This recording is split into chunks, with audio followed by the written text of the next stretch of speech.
आप सीधे के सीधे इसको वैज्ञानिक शब्द देते हैं, आप अपने जेनेटिक्स में बदलाव ला सकते हो, अपने एलर्जीज को, जो आपकी लाइफस्टाइल डिसीजेज हैं, उनको ट्रीट कर सकते हो। कैंसर की स्टेट्स, अल्सर की स्टेट्स में आप बदलाव ला सकते हो। आप अपने जेनेटिक्स की स्टेट्स में ऑल्टरेशन ला सकते हो अगर आप डीप स्लीप की स्टेट्स में जागृत अवस्था में रह पाए, और जो भी चीज को आप धारण करके बैठे हुए थे वो धारणाएं अगर आप अपनी डीप स्लीप की स्टेट्स में हिट कर पाए, तो एग्जैक्टली क्या होगा जो बॉस्टन यूनिवर्सिटी 2019 में उन्होंने बताया था कि आपके न्यूरॉन्स में परमानेंट बदलाव आएगा, आपकी मेमोरीज में परमानेंट बदलाव आएगा, मेमोरी कंसोलिडेट होगी, आपकी बॉडी एलर्जीज के प्रति डिफरेंटली रिएक्ट करेगी। आप अपने अंदर परमानेंट बदलाव ला सकते हैं अपनी बॉडी में। पहली स्टेट्स क्या थी? कॉन्शियस स्टेट्स, जो अब इस आसपास थोड़ी सी डिस्टेंस और टाइम अब आप बराबर समझ लें, स्पेस टाइम समझ लें एक साथ, जो आइंस्टाइन बोलता है। तो स्पेस टाइम फैब्रिक जैसे जैसे बढ़ता जाएगा, तो कॉन्शियस स्टेट्स में आप स्पेस टाइम छोटा है, रिलैक्स हो गए, आपने अब सोचा कि मैं आंखों से नहीं देखूंगा, अब मैं आंखों से नहीं देख रहा, अब मैं ऐसे ध्यान से देखूंगा, तो अब और दूर का समझ पाओगे। वो रिलैक्स स्टेट से डीप स्लीप में पहुंचने लग गए, स्वप्न में पहुंचने लग गए और रिलैक्स हो गए। सोसाइटी की कंडीशनिंग चलेगी आपकी ये इस वाले स्टेट्स में, स्वप्न के स्टेट्स में। आपको स्वप्न भी वही आएंगे। आपको ड्रीम्स में तो डायनासोर नहीं आता क्योंकि डायनासोर है नहीं आसपास। आपको स्लीप में, स्वप्नों में कोई ऐसी चीज तो नहीं आती। आपके स्वप्नों में कोई वियतनाम का इंसान कोई आया आज तक, या कॉन्गो का, मलेशिया नहीं, कॉन्गो का इंसान कोई आया हो, ट्रिनिडाड एंड टोबैको का कोई इंसान आया हो? कोई नहीं आता। कालाहारी डेजर्ट के आपके पास ट्राइबल पीपल आए कभी आज तक? वो पत्तों की जो ड्रेस पहनते हैं वो पहन के वो डांस कर रहे हो? क्यों नहीं हो रहा आपके पास? आपको कभी ऐसे ड्रीम्स क्यों नहीं आते कि मैमथ आ गया हो आपके ड्रीम में, और मैमथ और यूनिकॉर्न आपस में लड़ रहे हैं?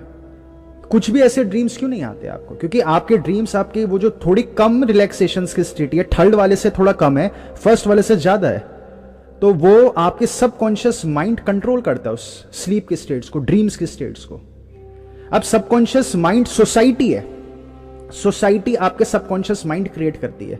आपका फियर किस चीज से होगा ये आपकी सोसाइटी क्रिएट करती है। अगर आप सपेरे बस्ती के हो, आप बच्चे हो, तो आपको सांपों से डर नहीं लगेगा, फिर चाहे आप सांप के जहर से मर भी जाओ, लेकिन डर नहीं रहेगा आपको। आपके डर, हर एक प्रकार के डर आपकी सबकॉन्शियस माइंड यानी कि सोसाइटी क्रिएट करती है।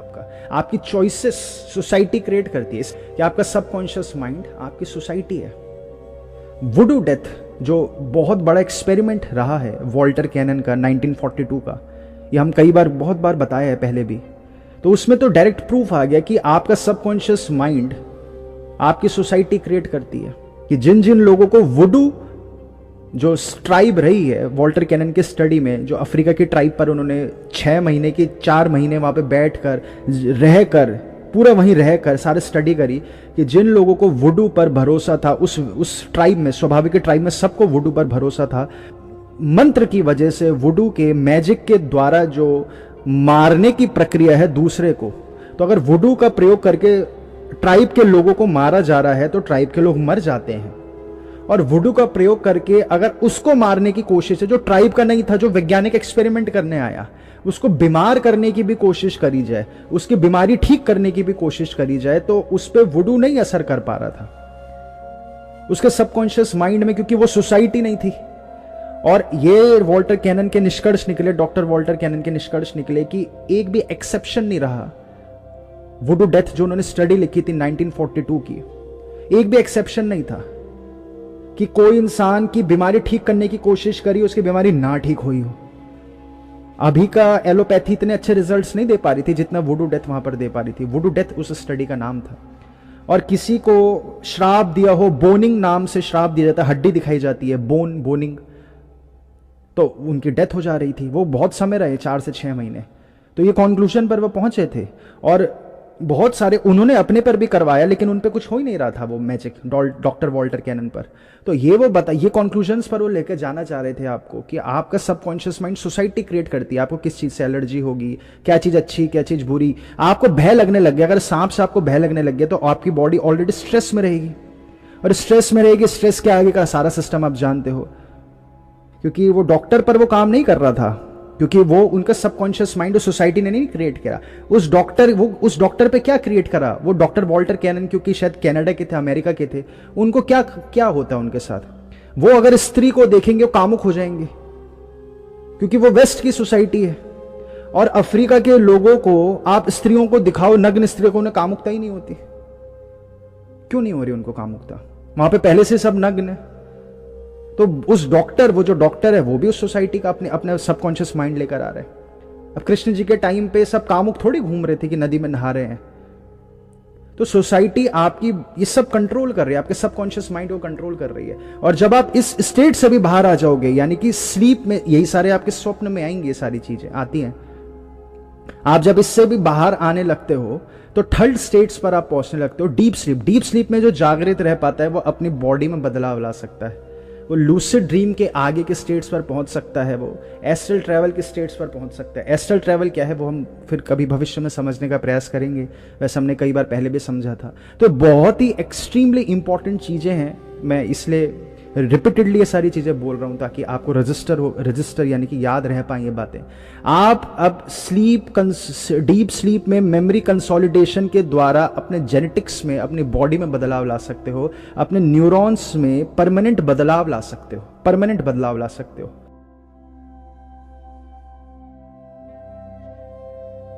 ये तो आप समझ गए कि पहले स्टेट्स में आपको बस यहां तक का दिखेगा, दूसरे स्टेट्स में आपको सोसाइटी दिखेगी, तीसरी स्थिति में आपको अपने जेनेटिक्स, अपने बॉडी में बदलाव लाने की एबिलिटीज आ पाती हैं। उसके आगे भी एक स्थिति है, वो है तुरिया की स्थिति, जो कि प्रैक्टिकली पॉसिबल ही नहीं है अगर हम सोसाइटी में रहते हैं, क्योंकि उस स्टेट्स में आपको कंप्लीट आइसोलेशन चाहिए। कंप्लीट आइसोलेशन, ह्यूमन इमोशन से आइसोलेशन चाहिए, इलेक्ट्रिसिटी से आइसोलेशन चाहिए। ये बिजली है, रात को 6 बजे के बाद भी बिजली जल रही है, 8 बजे भी बिजली जल रही है। साउंड, ये कानों के इन सेंसरी इनपुट से भी आइसोलेशन चाहिए, इन सबसे बाहर चाहिए बहुत लंबे लंबे समय तक। भोजन से आइसोलेशन चाहिए। और आगे जाते जाएंगे तो उपनिषद की बातें भी हम समझने का प्रयास करेंगे। आपको ब्रीदिंग भी बहुत निम्न करनी पड़ती है, लगभग बंद करनी पड़ती है, बहुत हल्की ब्रीदिंग से भी आइसोलेशन चाहिए।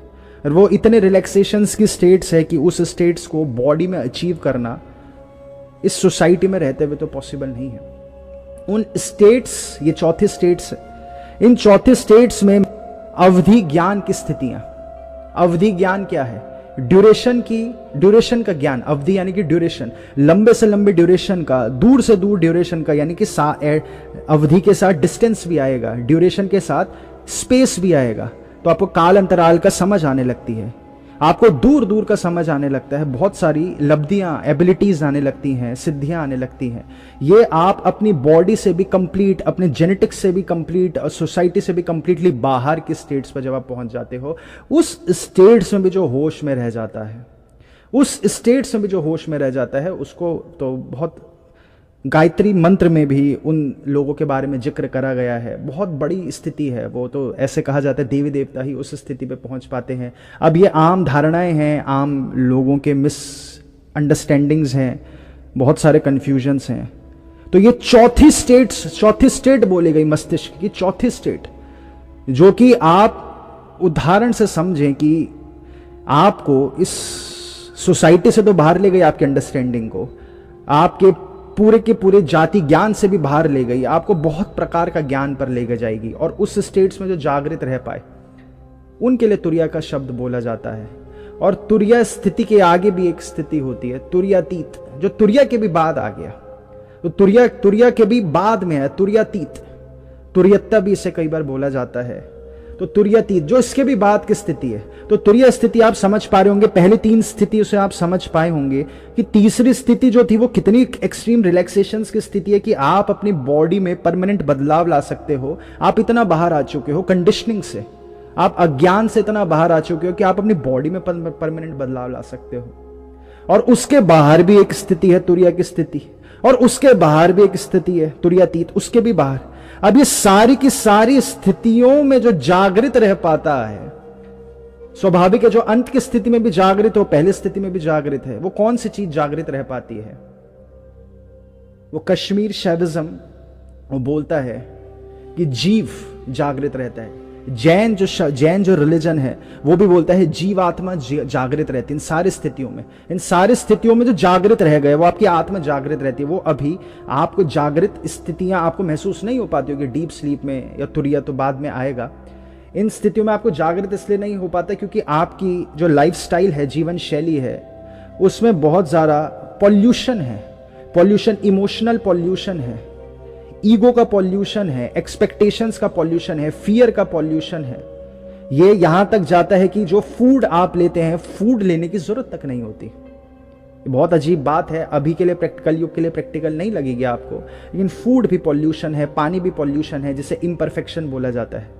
अगर आप इन इम्परफेक्शंस को हटाएंगे, ईगो को और इन सारी चीज़ों को, तो आपका फूड पे डिपेंडेंस घटती है, आपकी ब्रीदिंग रिलैक्स होने लगती है। और आप जब दिनचर्या में रिलैक्सेशंस के स्टेट्स पर रह पाते हो, जो सुबह से शाम तक रिलैक्सेशंस के स्टेट्स पर रह पाता है वो फिर लूसिड ड्रीम के स्टेट्स पर पहुंच पाता है। सुबह से शाम तक रिलैक्स है तो वो और एस्ट्रल ट्रैवल के स्टेट्स पर पहुंच पाता है, और रिलैक्स्ड है तो सोसाइटी उसे उठाकर भारी फेंक देती है, क्योंकि वो फिर धन भी नहीं कमा पाएगा। तो सोसाइटी जो धन नहीं कमाता, सोसाइटी उसे रिजेक्ट कर देती है। सोसाइटी में एक्सेप्टेड नहीं है, सोसाइटी उसे पागल बोलेगी जो धन नहीं कमा पाता, क्योंकि सोसाइटी बोलती है धन कमाओ वरना भागो यहाँ से।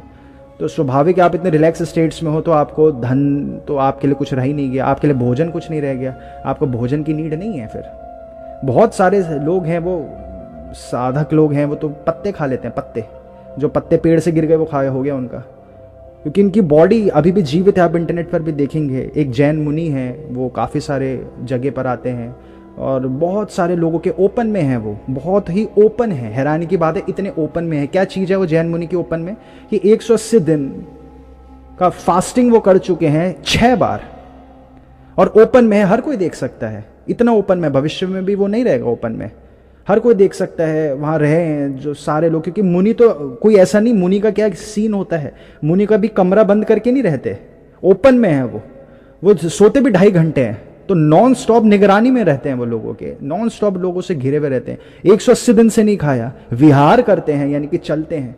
तो उनसे पूछा जाता है कि आप खाना नहीं खा रहे, पानी नहीं पी रहे, पानी भी इतना कम पी रहे हो। तो यही बात है कि जब बॉडी, वो बोलते हैं, प्योर होती है तो आपको सन से एनर्जी मिलने लगती है। अभी तो आपके बॉडी में नमक इतना भर रखा है, नमक भर रखा है तो प्यास भी लगती रहती है। बॉडी को क्लीन करने के लिए, बॉडी की क्लीनिंग के लिए आप भोजन लेते हो, बॉडी की, ये आपको अजीब लगेगा लेकिन बॉडी की क्लेंजिंग के लिए आप भोजन लेते हो।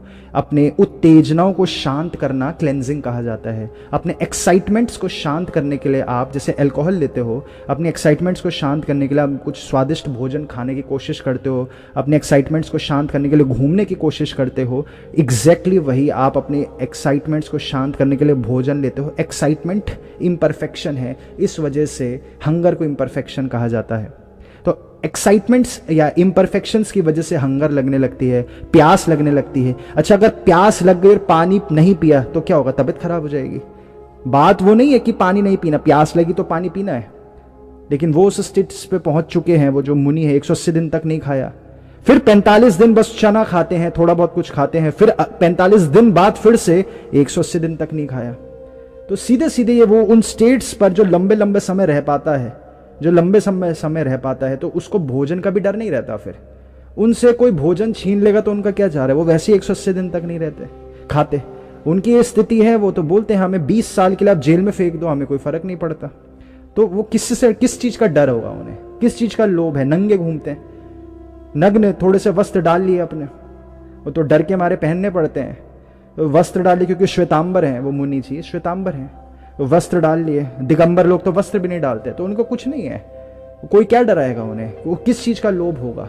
जब डर और लोभ ये कषाय खत्म हो पाते हैं तो बॉडी अपना प्योर होने लगती है, प्रैक्टिस होती है, ये सारी चीजें होती हैं। तो उन स्थितियों में पहुंचकर ही इंसान तुरीय की स्थिति में पहुंच पाता है, जब भोजन भी एक बाधा नहीं पैदा कर रहा। आप रात को 2 बजे खाना खाओ, आपको किसी को दिक्कत हो सकती है रात को भोजन करने से, नींद नहीं आएगी। क्यों नहीं आ रही नींद, अब पेट काम पे लग गया, डिस्टर्बेंस है, बॉडी, आपका ब्रेन रिलैक्स नहीं हो पा रहा, ब्लड पंप हो ही जा रहा है पूरी बॉडी में। अगर बॉडी में ब्लड पंप नहीं होगा तो आपका डाइजेशन हीट कैसे जनरेट करेगा, आपकी हीट जनरेट ही नहीं हो पाएगी, आप भोजन नहीं डाइजेस्ट होगा आपका। जो रात्रि को खाना खाएगा तो उन स्टेट्स पर नहीं पहुंच पाते फिर। तो ये सारी चीजें करते करते तुरिया की स्थिति पर इंसान पहुंचता है। अब इन तुरिया की स्थिति को ये कन्फ्यूजन हो जा रहा है लोगों को, और बहुत सारी चीजें हो रही हैं। इस वजह से हो रही हैं क्योंकि अगर लूसिड ड्रीमिंग का अनुभव हो जाए किसी को एस्ट्रल ट्रैवल का अनुभव हो जाए, इन सारी चीजों का गहरी नींद की स्थिति में, नींद में जागृत रहने का अनुभव होने लग जाए, तो उसका सारे कंफ्यूजन्स खत्म हो जाएंगे। अब अगर लूसिड ड्रीमिंग का अनुभव नहीं हुआ है, अब एस्ट्रल ट्रैवलिंग का अनुभव नहीं हुआ है, निद्रा में जागृत रहने का अनुभव नहीं हुआ है, पूरी पूरी नींद निकल गई, आप जागृत हो, और जागृत स्थिति में फिर ज्ञान की स्थितियों पर पहुंच पाओ, उन स्थितियों का अनुभव नहीं होता, तो मिस इंटरप्रिटेशंस हो जा रहे हैं। गलती किसी की नहीं है, लेकिन मिस इंटरप्रिटेशंस क्या हो जा रहे हैं कि तुरिया की स्थिति को बोल दिया गया आत्मा। आत्मा नहीं है तुरिया की स्थिति, फोर्थ स्टेट है और रिलैक्सेशंस की स्टेट है। वो इतनी रिलैक्सेशंस की स्टेट है कि अवधि ज्ञान और इन सारे ज्ञान के स्टेट्स पर आप पहुंच जाते हो। आप इस बंगले से, कमरे से बाहर निकल गए, आप सोसाइटी को देख पाते हो ड्रीम्स में। रियलिटी में तो आपको इमोशंस वो सब नहीं फील आ पाता। तो इतने रिलैक्सेशंस के तुरिया के स्टेट्स पर आप पहुंच जाते हो, उसके बाद फिर तुरियातीत की स्थिति है। तो ये मैं उम्मीद करता हूं आप समझ पाए होंगे। जागृत कौन रहता है? जीवात्मा। और जीवात्मा भी शैविज्म क्या कहता है, कश्मीर शैविज्म जो जहां से ये शिव सूत्र बनकर निकला है, कि आप लोग श्वास पे आपकी आत्मा डिपेंड है। और श्वास कहां से आती है? श्वास उस बिना श्वास वाले जीव से आती है। दो प्रकार के जीव बताए हैं। जैनिज्म ने तो एक जीव आत्मा बोल दिया। शैविज्म बोलता है कि दो प्रकार के जीव हैं। एक श्वास वाला जीव है जो सब कुछ देख रहा है, और एक वक्त आता है श्वास वाला जीव भी बाधा बन जाता है। क्योंकि योग सूत्र, शिव सूत्र है, बहुत अंत के सूत्र है, हम आगे समझेंगे कि श्वास एक ऐसी चीज है जो आपको प्रकृति से जोड़ के रखती है, आपकी आत्मा को प्रकृति से जोड़ कर रखती है श्वास। तो श्वास की एक्सट्रीम इंपॉर्टेंस दी गई है, इसलिए योग सूत्र में प्राणायाम और ये सारी चीजों को बहुत इंपॉर्टेंस दी गई है, प्राणायाम की प्रक्रिया। क्योंकि जो लोग कसरत नहीं करते, जो ध्यान में पहुंच जाते हैं, तो उनकी बॉडी मूव नहीं करे, तो उन्हें प्राणायाम बहुत इंपॉर्टेंट है उनके लिए, जीवित रहने के लिए। मर जाएंगे वो लोग, मतलब बॉडी छोड़ देंगे वो लोग। तो श्वास वाला जीव वो भी एक बाधा बन जाता है तुरिया की स्थिति में, उसको भी छोड़ना पड़ जाता है, उसको भी मध्य करना पड़ता है। तब बिना श्वास वाला जीव जो कुछ भी नहीं है, जिसका कोई रंग नहीं है, कोई नहीं है, जो कि हर रिलीजन कहता है, ये सिखिज्म, हिंदुइज्म, जैनिज्म, कोई रूप नहीं है, कोई रंग नहीं है, कोई खुशबू छू नहीं सकते, जो असली दृष्टा है, जो दृष्टा की स्थिति है, वो दृष्टा की स्थिति चारों स्टेट्स को ऑब्जर्व करती है। वो दृष्टा वो है आत्मा, ना कि तुरिया की स्थिति आत्मा है। तो तुरिया आत्मा की स्थिति नहीं है, आत्मा तो दृष्टा है जो इन सारी की सारी स्थितियों को देख पाती है, जो सारी की सारी स्थितियों को देख गई। मेनली जो तुरिया की स्थिति में भी जागृत रह गया, जो आत्मा इतना अभ्यास कर लिया, तो उसका जीवन का सारा भय खत्म, सारी की सारी सिद्धियों की समझ आ गई, बहुत प्रकार का ज्ञान आ गया, जीवन मृत्यु का ज्ञान आ गया, और पास्ट लाइफ्स जिसे कहा जाता है, जाति स्मरण हो गई, जाति स्मरण ज्ञान जिसे बोला जाता है।